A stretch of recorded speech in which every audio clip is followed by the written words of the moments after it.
परमहंस योगानंद जी द्वारा रचित योगी कथा अमृत में बाबा जी के साथ लाहिड़ी महाशय की प्रथम भेंट एक रोमांचक कहानी है और यह उन कई कहानियों में से केवल एक है जिनसे उस मृत्युंजय महापुरुष की विस्तृत झांकी मिलती है। लाहिड़ी महाशय ने बताया था, बाबा जी के साथ मेरी पहली भेंट मेरे 33वें वर्ष में हुई थी। 1861 के शरद ऋतु में मैं दानापुर में सरकार के मिलिट्री इंजीनियरिंग विभाग में अकाउंटेंट के पद पर कार्यरत था। एक दिन सुबह ऑफिसर मैनेजर ने मुझे अपने पास अपने ऑफिस में बुलाया। लाहिड़ी, उन्होंने कहा, अभी अभी मेरे मुख्यालय से एक तार आया है। आपका स्थानांतरण रानीखेत कर दिया गया है, जहां सेना का एक कैंप स्थापित किया जा रहा है। एक नौकर साथ लेकर मैं उस 500 मील की यात्रा पर निकल पड़ा। घोड़े और बग्गी से यात्रा करते हुए हम लोग 30 दिन में हिमालय में स्थित रानीखेत पहुंच गए। ऑफिस में मेरा काम बहुत भारी नहीं था, अतः उन भव्य पर्वतों में कई घंटों तक घूमते रहने का समय मेरे पास था। एक अफवाह मैंने सुनी कि बड़े बड़े संत उस क्षेत्र में निवास करते थे। उनके दर्शन करने की तीव्र इच्छा मेरे मन में जागी। एक दिन दोपहर में मैं पहाड़ों में यूं ही भ्रमण कर रहा था कि अचानक ऐसा लगा कि दूर कहीं से कोई मेरा नाम लेकर मुझे पुकार रहा है। मैं चौंक गया। द्रोणागिरी पर्वत पर जल्दी जल्दी चढ़ते जाना मैंने जारी रखा। यह सोचकर मन में थोड़ी सी बेचैनी अवश्य हो रही थी कि जंगल में अंधेरा छा जाने से पहले मैं वापस नहीं लौट पाऊंगा। आखिरकार एक छोटी सी खुली जगह में पहुंच गया, जिसकी दोनों ओर गुफाएं थी। वहां पर बाहर को निकली एक चट्टान पर एक युवक मुस्कुराते हुए स्वागतार्थ हाथ फैलाए हुए खड़ा था। देखकर मुझे आश्चर्य हुआ कि ताम्रवर्ण केशों को छोड़कर वह दिखने में बिल्कुल मेरे जैसा ही था। लाहिड़ी, तुम आ गए? उस संत ने हिंदी में मुझसे कहा। यहाँ इस गुफा में आराम करो। वह मैं ही था जिसने तुम्हें पुकारा था। मैंने एक छोटी सी साफ सुथरी गुफा में प्रवेश किया, जिसमें कई ऊनी कंबल और कुछ कमंडलू रखे हुए थे। लाहिड़ी, तुम्हें वह आसन याद है?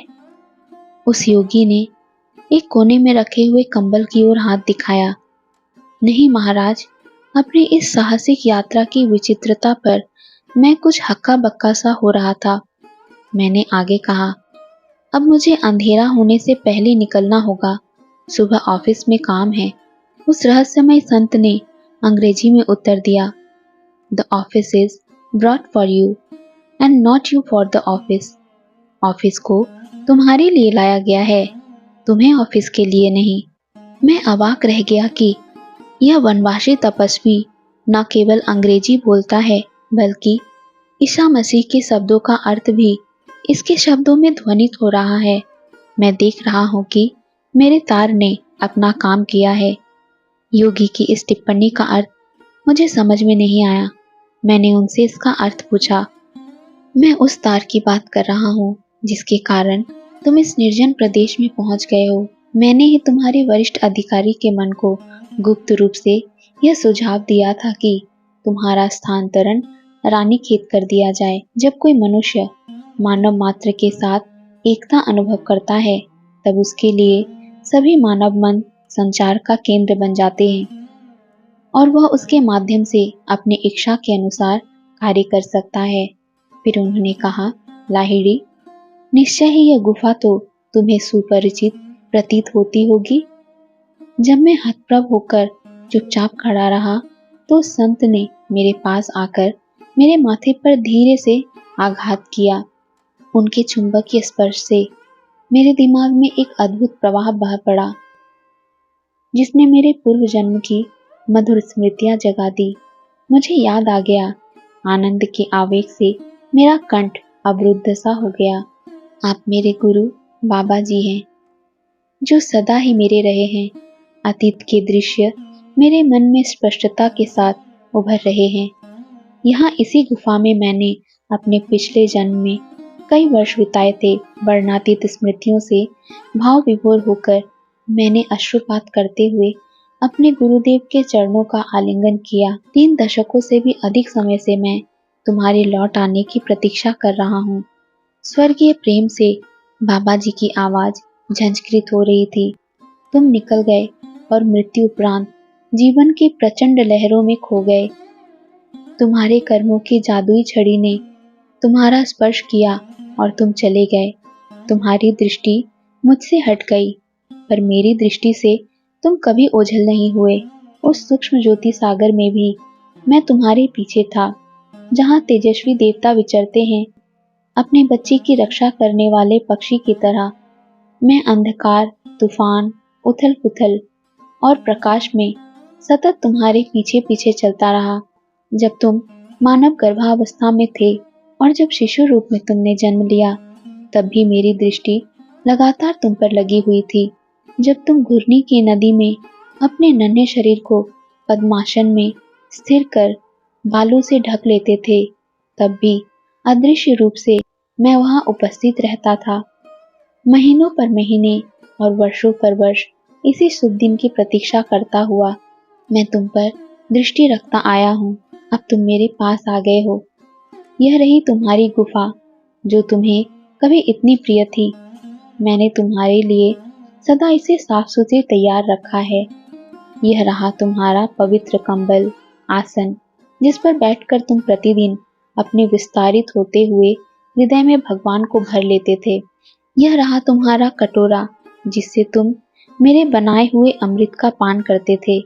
देखो, इस पीतल के कटोरे को मैंने कैसा चमका कर रखा है, ताकि किसी दिन फिर से तुम उसका उपयोग कर सको। मेरे अपने पुत्र, क्या अब तुम्हारी समझ में आ गया? मेरे गुरुदेव, मेरे पास कहने के लिए और क्या हो सकता है? गदगद स्वर में मैं धीरे से बोला।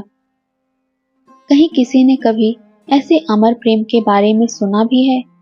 मैं अपने शाश्वत धन, जीवन एवं मरण में अपने साथ रहने वाले अपने गुरु की ओर आनंद विभोर होकर लंबे समय तक देखता रहा। लाहिड़ी, तुम्हारी शुद्धि आवश्यक है। इस कटोरे में रखा तेल पी लो और जाकर नदी किनारे लेटे रहो। इस बात की स्मृति मेरे मन में जागते ही मेरे होठों पर एक क्षण के लिए मुस्कुराहट आ गई कि बाबा जी की व्यावहारिकता सदैव सर्वोपरि रही थी। मैंने उनके निर्देशों का पालन किया। हिमालय की अति ठंडी रात गहरी होनी शुरू हो गई थी, फिर भी मेरे भीतर एक सुखद उष्णता फैल रही थी। मुझे आश्चर्य हुआ, क्या उस अज्ञात तेल में दिव्य उष्णता का कोई गुण था? अंधकार में चारों ओर से बर्फीली हवाएं मुझे थपेड़े मार मार कर चीखती हुई भयंकर रूप से ललकार रही थी। पथरीले किनारे पर सीधे लेटे मेरे शरीर से नदी की लहरें बार बार टकराने लगी।